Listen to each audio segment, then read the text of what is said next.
n'est pas qu'un homme de cinéma. Légende du 7e art, Alain Delon est un véritable touche-à-tout, et il entretient une sensibilité particulièrement pour les œuvres d'art, la peinture et le dessin. Pas en tant qu'exécutant, mais en tant que collectionneur. Aujourd'hui, le comédien décide de ne plus laisser toute cette beauté graviter chez lui seulement. Une conférence de presse a été organisée ce matin dans les locaux du commissaire-priseur Bonhomme Cornette Saint-Cyr, qui annonce une exposition itinérante afin de divulguer au plus grand nombre toutes les œuvres de sa réserve personnelle, ce jardin secret aux 1000 couleurs qu'il cultive depuis plus de 60 ans. J'ai acheté mon premier dessin, en 1964 exactement, à Londres, rappelle Alain Delon dans un communiqué officiel.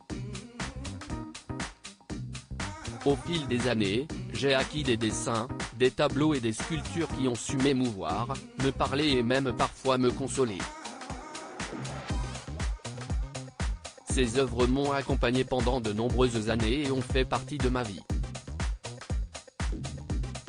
Aujourd'hui, l'acteur de 87 ans dévoile ses chefs-d'œuvre au monde entier, aux États-Unis, en Asie et en Europe. La tournée de l'exposition Alain Delon, 60 ans de passion débutera à New York du 5 au 9 mai, puis se poursuivra à Hong Kong du 24 au 27 mai et enfin à Genève du 1er au 3 juin. Certaines pièces seront finalement vendues aux enchères au salon de l'avenue Hoche, de Bonhomme Cornette Saint-Cyr, le jeudi 22 juin 2023.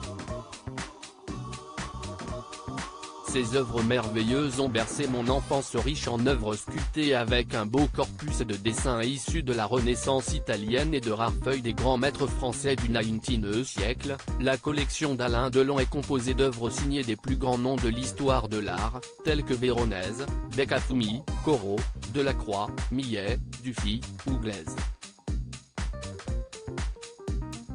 Ces œuvres merveilleuses ont bercé mon enfance, se souvient sa fille Anouchka Delon.